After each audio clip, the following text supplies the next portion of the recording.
Good morning, dear students. Welcome to YouTube online classes. In yesterday's classes, we discussed about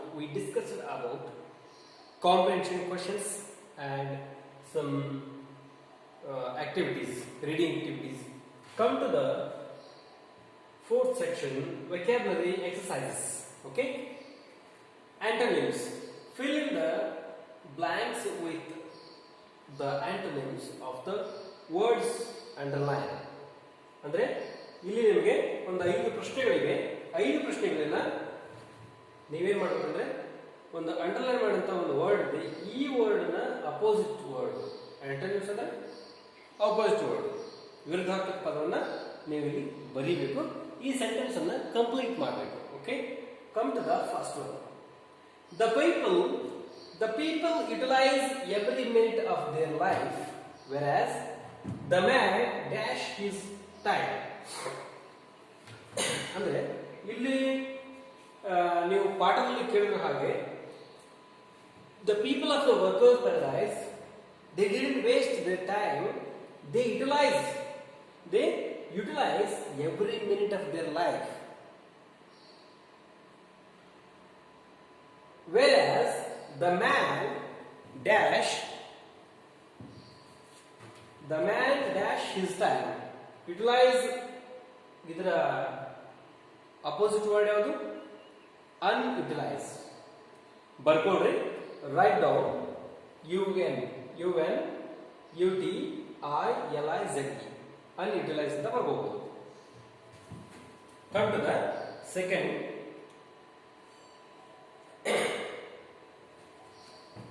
The busy farmers laughed at the dash artist. ಇಲ್ಲಿ ಏನಾಗಿದೆ? In the workers paradise, they are all busy in their work. Busy farmers. Busy word ಅನ್ನು underline ಮಾಡಲಾಗಿದೆ. What is the opposite word or antonym of this word? Busy means always doing some other work or actively participated in any other work. ಇಲ್ಲಿ ಬಿಸಿ ವಿರುದ್ಧ ಏನಾಗ್ತದೆ? ಸದಾ ಕೆಲಸದಲ್ಲಿರೋ ಇದ್ರ ವಿರುದ್ಧ ಏನಾಗ್ತದೆ? ಅದರ opposite word lazy or idler. LAZY or IDLER idler ಅಂದ್ರೆ ಸೋಮಾರಿ ಅಂತ. Okay, come to the third word. Some students always work hard, but many dash do so. ಈ ಸೆಂಟೆನ್ಸ್ ನೀವು ಏನ್ ಮಾಡಿರ್ತೀರಿ, ನಿಮ್ಮ ಪ್ಯಾರದಲ್ಲಿ ಓದಿರ್ತೀರ already. What they given here?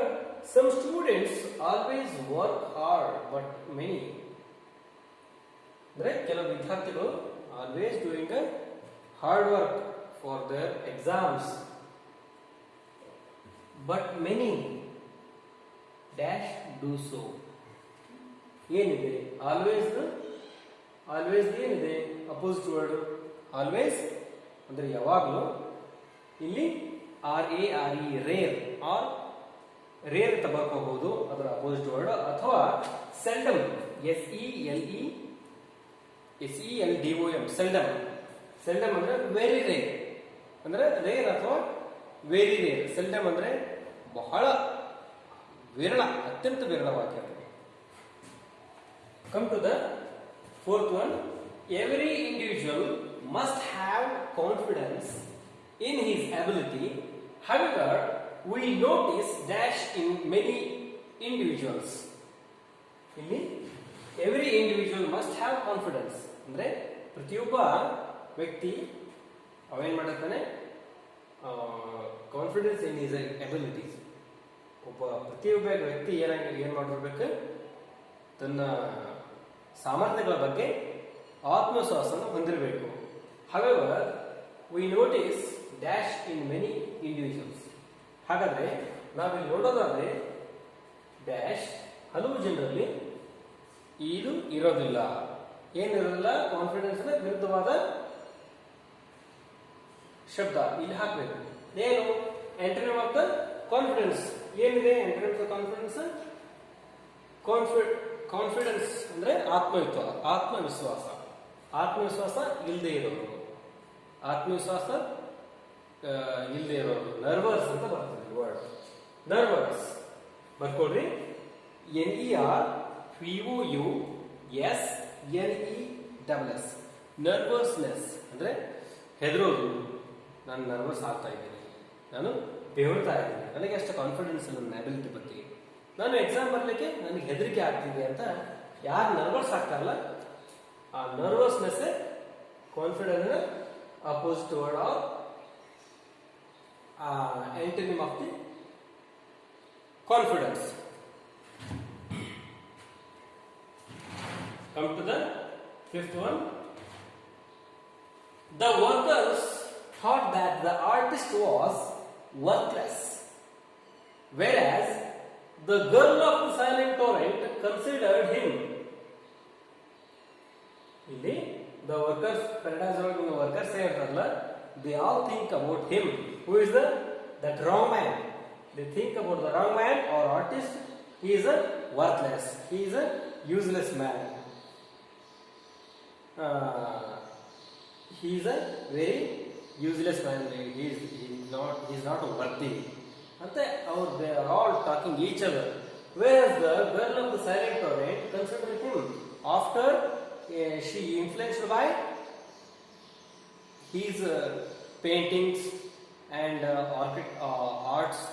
ಅದೇನ ಆರ್ಟ್ಸ್ ಆಮೇಲೆ ಪೇಂಟಿಂಗು ಇವೆಲ್ಲ ನೋಡಿದ್ರಲ್ಲ, ಈ ನೋಡಿದ್ರೆ ಏನು ಮಾಡಿದ್ರು, ಅವ್ರ ಕಡೆ ಇನ್ಫ್ಲೂಯೆನ್ಸ್ ಆಗಿ ಕನ್ಸಿಡರ್ ಮಾಡ್ತಾರೆ. ಇಡೀ ಪ್ಯಾರಡೈಸ್ ಏನ್ ಮಾಡ್ತಾರೆ, ವರ್ತ್ಲೆಸ್, ಅವನು ಬೇಕಿಲ್ಲ ಅಂತ ಹೇಳ್ತಾರೆ. ಬಟ್ ಇಲ್ಲಿ ವರ್ತಿ, WORTHY, ವರ್ಗಿ ಅಂದ್ರೆ ಲಾಭದಾಯಕ, ಉಪಯೋಗ ಬರ್ತಾನೆ ಅಂತ. ಓಕೆ, ಇದು ವೊಕ್ಯಾಬ್ಯುಲರಿ ಸೆಕ್ಷನ್ ಆಯ್ತು. ನೀವು ಬರ್ಕೊಂಡು ಅನ್ಕೋತೀನಿ ವೊಕ್ಯಾಬ್ಯುಲರಿ ಎಕ್ಸರ್ಸೈಸ್ ಅನ್ನ. Come to the dictionary work. Language activity ಒಳಗೆ ಡಿಕ್ಷನರಿ ವರ್ಕ್ ಏನಿದೆ, work in pairs and find out the meaning of the following phrasal words in a dictionary. Use them in sentences of your own. ಏನ್ ಕೊಟ್ಟಿದ್ದಾರೆ, language ಆಕ್ಟಿವಿಟಿಯಲ್ಲಿ A section, language activities ಅಲ್ಲಿ ಇರತಕ್ಕಂಥ A section ಏನ್ ಕೊಟ್ಟಿದ್ದಾರೆ, ನಿಮಗೆ ಒಂದಿಷ್ಟು ಫ್ರೇಸಲ್ ವರ್ಬ್ಸ್ ಕೊಟ್ಟಿದ್ದಾರೆ. ಫ್ರೇಸಲ್ ವರ್ಬ್ಸ್ ಅಂದ್ರೆ ರನ್ ಅವೇ, ಎರಡೆರಡು ವರ್ಡ್ಸ್ಗಳು ಕೂಡಿ ಬಂದಿದ್ದಾವೆ. ಫ್ರೇಸಲ್ ವರ್ಬ್ಸ್ ಅನ್ನು ಕೊಟ್ಟಿದ್ದಾರೆ. ಇವೇನು ಒಂದು ಡಿಕ್ಷನರಿ ಒಳಗಿನ ಶಬ್ದಗಳನ್ನ ಕೊಟ್ಟಿದ್ದಾರೆ. Use them in the sentence of your own. ಅಂದ್ರೆ ಇಬ್ಬರು ಏನ್ ಮಾಡಬೇಕು, ಇವಕ್ಕೊಂದು ಮೀನಿಂಗ್ ಇರುತ್ತೆ. ಓಕೆ, ರನ್ ಅವೇ, ರನ್ ಅಂದ್ರೆ ಓಡು, ಅವೇ ಅಂದ್ರೆ ಗೋ ಅಂದ್ರೆ ಹೋಗು, ಅಬೌಟ್ ಅಂದ್ರೆ ಬಗ್ಗೆ, ಗೋ ಅಂದ್ರೆ ಹೋಗು, ಅವೇ ಅಂದ್ರೆ ಹೋಗ್ತಾ ಇರೋದು, ಓಡಿ ಹೋಗು, ಎಸ್ಕೇಪ್ ಹಾಗೆ. ರನ್ ಅವೇ ಅಂದ್ರೆ ಅವೇ ಫ್ರಮ್, ದೂರ ಇರೋದು. ಬಟ್ ಈ ಎರಡೂ ಕೂಡಿದೆ ಇನ್ನೊಂದು ಮೀನಿಂಗ್. ಅವೇ ಅಂದ್ರೆ ದೂರ ಅಂದಾಗೆ ಅಥವಾ ಹೋಗು ಅಂದಾಗೆ, ರನ್ ಅಂದ್ರೆ ಓಡು ಅಂದಾಗೆ. ಇಲ್ಲಿ ರನ್ ಅಂದ್ರೆ ಓಡು, ಡೌನ್ ಅಂದ್ರೆ ಕೆಳಗೆ ಓಡು ಆಗೋದಿಲ್ಲ. ಈ ಪ್ರತಿ ಶಬ್ದಗಳಿಗೆ ಒಂದು ಹೊಸ ಅರ್ಥ ಇರ್ತದೆ. ಆ ಹೊಸ ಅರ್ಥವನ್ನು ಬಳಸಿಕೊಂಡು ನೀವು ತಿಳ್ಕೊಂಡು ನೀವೇನ್ ಮಾಡಬೇಕು, use them in your own sentence. Okay, ಮೊದಲನೇ ಅರ್ಥ ಏನು, ನಾನು ಹೇಳ್ತಾ ಹೋಗ್ತೀನಿ ನಿಧಾನವಾಗಿ, ನೀವು ಬರ್ಕೊಳ್ತಾ ಹೋಗಿ. Okay, run out. Run out ಇದ್ರ ಮೀನಿಂಗು ಎಸ್ಕೇಪ್, ESCAPE. ಎಸ್ಕೇಪ್ ಅಂದ್ರೆ ಪರಾರಿಯಾಗೋದು, escape. Second one, run down. Run down, second one run down. ಅದರದ್ದು meaning in bad condition.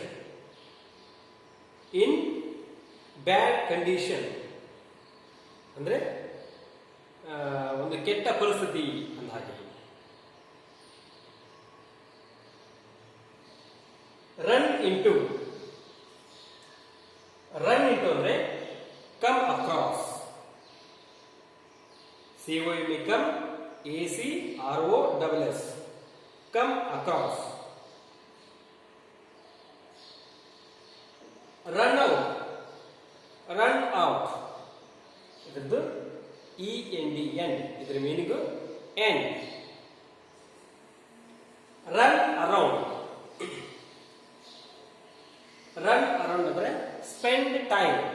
SPEND spend, TIME time. Spend time ಅಂದ್ರೆ ರನ್ ಅರೌಂಡ್ ಅಂದ್ರೆ ಸಮಯವನ್ನು ಹಾಳು ಮಾಡೋದು. Come to the sixth one, go about. Go about ಅಂದ್ರೆ carry out, ಅದನ್ನ ತಗೊಂಡು ಬರೋದು. ಗೋ ಅಬೌಟ್ ಅಂದ್ರೆ ಅದನ್ನ ನಾವು ಕ್ಯಾರಿ ಮಾಡ್ಕೊಂಡು ಬರೋದು, ಹೊತ್ಕೊಂಡ್ಬರೋದು, ತಗೊಂಡ್ಬರೋದು, ನಮ್ಮ ಜೊತೆಗೆ ತಗೊಂಡ್ಬರೋದು. ಹೀಗೆ go away. Leave, LEAVE, leave. Carry away ಅಂದ್ರೆ ಲೀವ್. ಆಮೇಲೆ go ahead, this one, go ahead. Go ahead ಅಂದ್ರೆ ಅಡ್ವಾನ್ಸ್, ಅಡ್ವಾನ್ಸ್ ಆಗಿ ಥಿಂಕ್ ಮಾಡೋದು, ಅಡ್ವಾನ್ಸ್ ಆಗಿ ಹೋಗೋದು. ಗೋ ಥ್ರೂ, ಗೋ ಥ್ರೂ ಅಂದ್ರೆ ಸ್ಟಡಿ ಕೇರ್ಫುಲಿ ಅಂತ. ಗೋ ಥ್ರೂ ಅಂದ್ರೆ ಸ್ಟಡಿ ಕೇರ್ಫುಲಿ, ಕಾಳಜಿಯಿಂದ ಹೋಗೋದು, ಕಾಳಜಿಯಿಂದ ಅದನ್ನ ಅಭ್ಯಾಸ ಮಾಡ್ಕೊಂಡು. ಸ್ಟಡಿ ಕೇರ್ಫುಲಿ, ಸೂಕ್ಷ್ಮವಾಗಿ ಗಮನಿಸು. STUDY study, CAREFULLY carefully. Go along, go along ಅಂದ್ರೆ ಫಾಲೋ, ಗೋ ಅಲಾಂಗ್ ಅಂದ್ರೆ ಫಾಲೋ ಮಾಡು, ಅನುಸರಿಸು, ಬೆನ್ನಿಂದ ಹೋಗು. FOLLOW. Go into, go into ಅಂದ್ರೆ ಬರ್ಕೊಳ್ರಿ, to make a careful study, to make a careful study. Come to the ಇನ್ನೇನು ಲಾಸ್ಟ್ 11 ಅಥವಾ ಈ ಕಡೆ section, take back. Take back ಅಂದ್ರೆ surprise. Take a back, take a back ಅಂದ್ರೆ surprise, SURPRISE, surprise. Take off, take off ಅಂದ್ರೆ remove, REMOVE, remove. Take on, take on ಅಂದ್ರೆ employ. Take on him into our shop ಅಂದ್ರೆ ಅವನಿಗೆ ನಮ್ಮ ಅಂಗಡಿಯಲ್ಲಿ ಕೆಲಸ ಕೊಡುವುದಾಗಿ. ಎಂಪ್ಲಾಯ್ ಅಂದ್ರೆ ಉದ್ಯೋಗ. ಟೇಕ್ ಓವರ್, ಟೇಕ್ ಓವರ್ ಅಂದ್ರೆ what is the meaning of take over? To take control, to take control, CONTROL, to take control ನಮಗೆ. ಇವಕ್ಕನ್ನ ಏನ್ ಮಾಡ್ಬೇಕು ನೀವು? ಇದರ ಅರ್ಥವನ್ನು ತಿಳ್ಕೊಂಡ್ರಿ, ಇದರ ಅರ್ಥಗಳನ್ನು ಬಳಸಿ ಬರಿಬಾರ್ದು. ಈ ಸೆಂಟೆನ್ಸ್ ಏನ್ ಮಾಡಬೇಕು? ನಿಮ್ಮ ಓನ್ ಆಗಿ ಕ್ರಿಯೇಷನ್ ಮಾಡ್ತಿರಲ್ಲ ಆ ಸೆಂಟೆನ್ಸ್ ಅಲ್ಲಿ ಬರಬೇಕು. ಓಕೆ, ಇದನ್ನ ಫೇರ್ ವರ್ಕ್ ಅಲ್ಲಿ ಬರೀರಿ. ನಾನು ನಿಮಗೆ ಏನ್ ಮಾಡ್ತೀನಿ, ಒಂದಿಷ್ಟು ಎಕ್ಸಾಂಪಲ್ ಕೊಡ್ತೀನಿ. Example, run away. Run away ಅಂದ್ರೆ what is the meaning of run away? Escape. When I saw the snake in the garden, when I saw the snake in the garden, I ran away, or I ran away from the garden. ನಾನು ತೋಟದಲ್ಲಿ, garden ಅಲ್ಲಿ ನಾನು ಹಾವನ್ನು ನೋಡಿದೆ. ಹಾವನ್ನು ನೋಡಿದ ತಕ್ಷಣ ಅಲ್ಲಿಂದ ಪರಾರಿಯಾದೆ, ಹೆದರಿ ಅಂತ. ಆಮೇಲೆ ರನ್ ಡೌನ್. ರನ್ ಡೌನ್ ಅಂದ್ರೆ ಇನ್ ಬ್ಯಾಡ್ ಕಂಡೀಷನ್.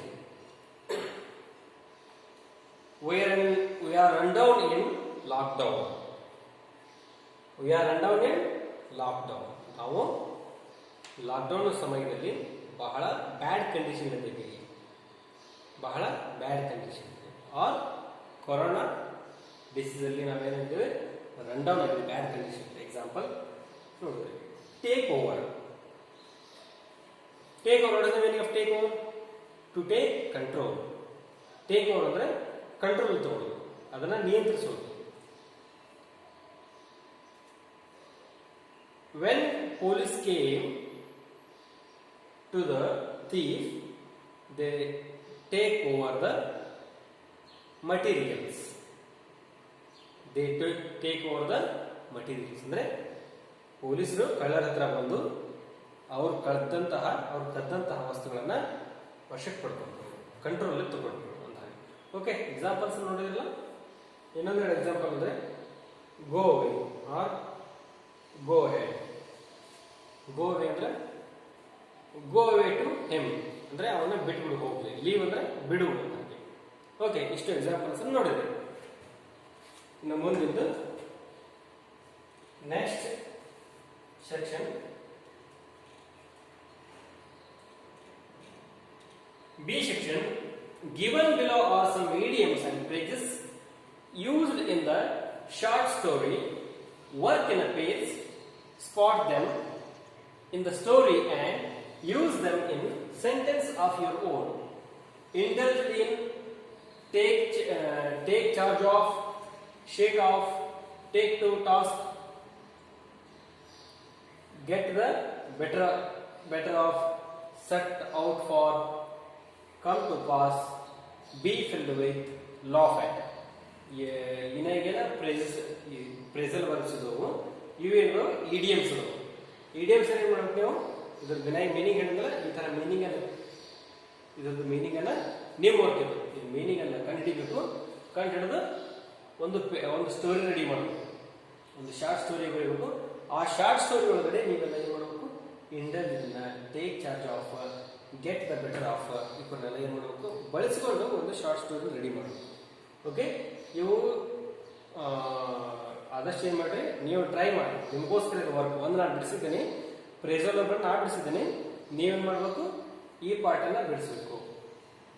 ಆಮೇಲೆ ನೀವು ಫೇರ್ ವರ್ಕಲ್ಲಿ ಬರ್ತಾ ಹೋಗ್ರಿ. ನಿಮ್ಗೇನು ತಿಳಿದಿದ್ರೆ ನನ್ನನ್ನು ಕೇಳಬಹುದು. ಓಕೆ, ಆಮೇಲೆ ಸಬ್ ಸ್ಕಿಲ್ಸ್ ಆಫ್ ರೀಡಿಂಗ್. ಇಲ್ಲಿ ಸ್ಕಿಮ್ಮಿಂಗ್ ಅಂತ ಒಂದು ಬರ್ತದೆ, ಆಮೇಲೆ ಸ್ಕ್ಯಾನಿಂಗ್ ಅಂತ ಒಂದು ಬರ್ತದೆ. ಸ್ಕಿಮ್ಮಿಂಗ್ ಸ್ಕ್ಯಾನಿಂಗ್ ಬರ್ತದೆ. ಇದನ್ನೇನು ಮಾಡೋದು, ನಾಳೆ ಕ್ಲಾಸಲ್ಲಿ ನಾವು ಡಿಸ್ಕಷನ್ ಮಾಡ್ತಾ ಹೋಗೋಣ.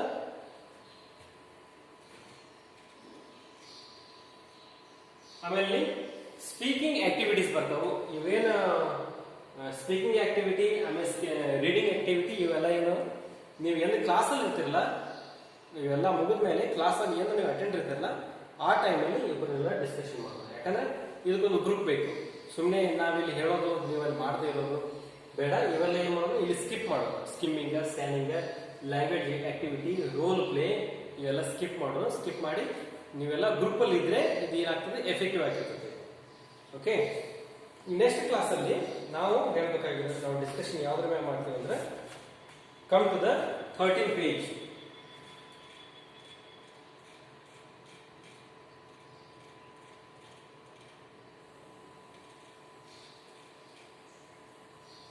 ಪೇಜಿಗೆ ಬರೀ grammar revisited section, 10th section ಒಳಗ sub section A, fill in the blanks with a or an. Articles ಅನ್ನ ನೀವು ಇಲ್ಲಿ ಫಿಲ್ ಮಾಡ್ಬೇಕು. ಓಕೆ, ಇವೆಲ್ಲ ಆರ್ಟಿಕಲ್ಸ್ ರಿಲೇಟೆಡ್ ಕ್ವಶನ್ಸ್ ಅದಾವು. ಇಬ್ಬರು ನೆಕ್ಸ್ಟ್ ಕ್ಲಾಸ್ ಅಲ್ಲಿ ಮಾಡ್ಕೊಳ್ಳೋಣ. ನೀವು ಸ್ವಲ್ಪ ಆರ್ಟಿಕಲ್ಸ್ ಬಗ್ಗೆ ಸ್ವಲ್ಪ ನೋಡ್ತಾ ಹೋಗ್ರಿ. ನಾನು ನಿಮ್ಗೆ ಹೇಳ್ತಾ ಹೋದಾಗೆ ನಿಮ್ಗೆ ಆರ್ಟಿಕಲ್ಸ್ ನಾನು ರೂಲ್ಸ್ ಎಲ್ಲ ಹೇಳ್ತಾ ಹೋಗ್ತೀನಿ. ಓಕೆ, ಇಷ್ಟು ಇವತ್ತಿನ ಕ್ಲಾಸ್ ಆಗಿರ್ತದೆ. and we will meet in the next video classes. Okay, thanks for watching. Keep watching. Stay home, stay healthy. Thank you.